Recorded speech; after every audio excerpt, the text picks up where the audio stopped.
সকাল সকাল গিয়া ভোটটা দিয়ে আইসা পড়ি, পরে আবার বীর জয়মা যাইব।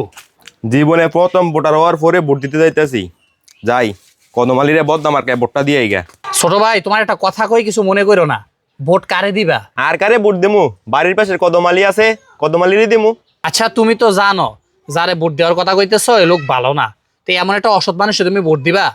ভাই সেটা তো আমি বুঝছি, কিন্তু কদমালি এলাকার মানুষ যদি পাস করে তাহলে সুযোগ সুবিধা পামু। ঠিকই কইছ, কদমালি পাস করলে কিছু সুযোগ সুবিধা পাইবা, তবে দিন শেষে এলাকার সবাই কিন্তু ক্ষতিগ্রস্ত হইব, তুমি নিজেও ক্ষতিগ্রস্ত হইবা। তোমারে আমি জিনিসটা বুঝাই কই, কদমালি যেই মানুষ ওই যদি এমপি হয় তাহলে দেখবা প্রত্যেক জায়গার মধ্যে ওর লোকেরা সিন্ডিকেট কইরা জিনিসপত্র দাম বাড়াই দিব। আমাদের এলাকায় যে রাস্তাঘাট আছে ভাঙ্গা, এগুলোর কাজ ঠিক মতো করবো না। 10 লাখ টাকা বাজেট আসলে 2 লাখ টাকার কাজ করব। এখন তুমি কি এই রাস্তাটি ব্যবহার করবা না? তখন তোমার কষ্ট হইব না? তুমি বাজারে গেলে তুমি কইতে পারবা আমি এমপির এলাকার মানুষ, জিনিসের দাম কম রাখেন না।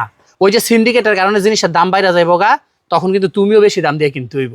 অপরদিকে একটা লোক দূরের হোক, কিন্তু সে যদি সৎ মানুষ হয়, তাকে যদি তুমি ভোট দাও, তাহলে পুরো এলাকার মধ্যে সে ইনসাফ প্রতিষ্ঠা করব। সে সঠিকভাবে সবকিছু তদারকি করব। তখন তোমার যেমন লাভ হবে, পুরো এলাকার সব মানুষের লাভ হবে। রাস্তাঘাটের মধ্যে চুরি হবে না, আমরা ঠিক মতো চলতে পারবো, জিনিসপত্র দাম বাড়বে না, আমরা সঠিক দামে সবকিছু পাবো।